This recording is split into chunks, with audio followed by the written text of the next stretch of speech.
The coronavirus. Let's let this be a test and a lesson for us all. I'm hearing a lot of conjecture on the internet, even in mainstream media, YouTube, blogs, and general discussion on how, during this coronavirus, it's not a time to bring politics into this. Let's not delude ourselves. Everything is politics. And to ignore the reasons for this absolute disaster is a missed opportunity for self-correction and to avoid mistakes in the future. How can we deal with the coronavirus internationally if China is the one reporting the numbers? It is reported that Hubei province, which is the epicenter of the coronavirus, has 13,522 reported cases, with 414 reported deaths. Now, I have to be honest with you, I think that this figure is absolute garbage and that the numbers are definitely higher, but using the same math, we can see that China is reporting that in Hubei, around 3% of the people who have contracted the virus die. Now look at Zhejiang in eastern China.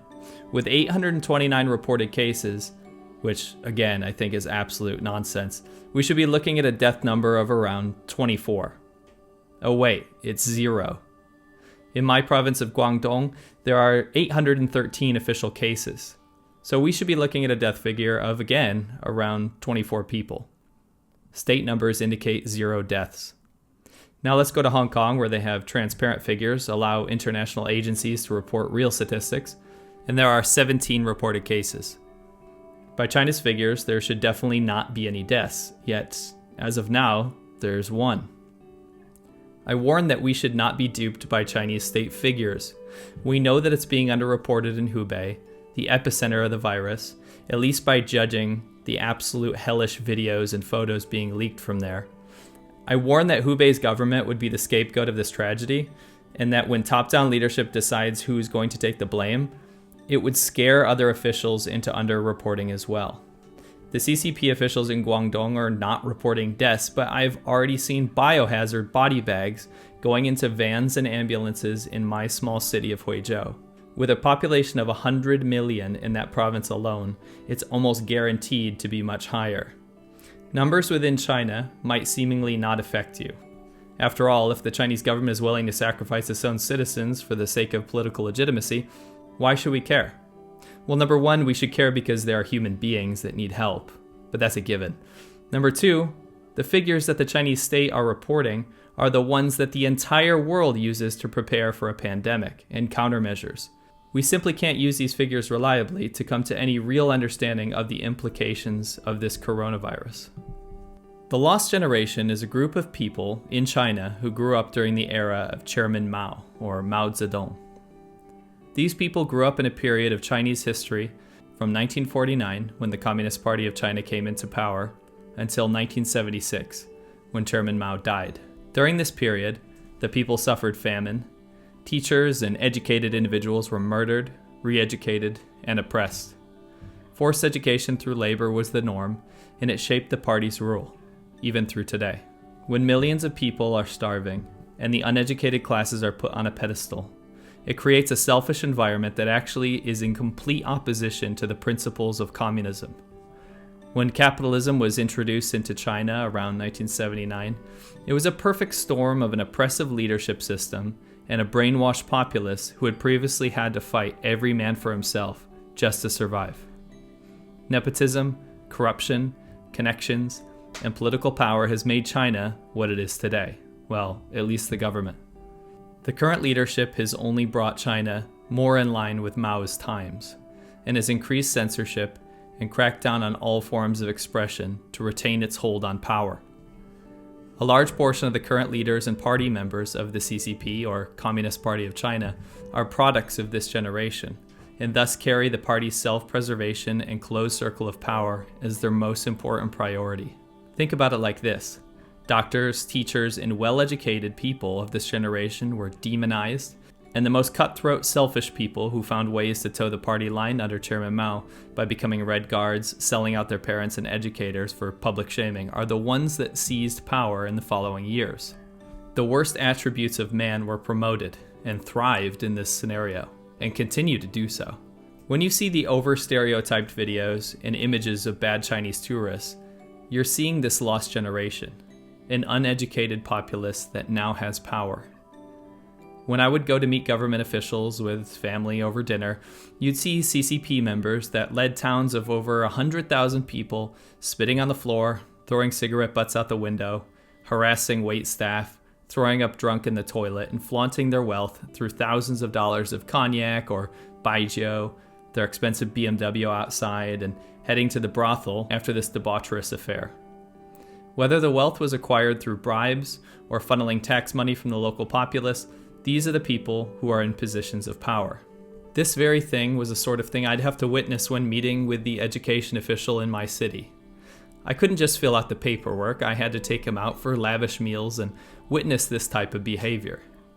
This head education official was an overweight millionaire, had mistresses, was unkempt, had a degree in English, yet he didn't speak a word, smoked in his schools with children present, and prided himself on sourcing non-native English speakers from different countries around the world, breaking the law by finding them low-paid employment in different schools throughout the province and pocketing the profit. These are the people in power.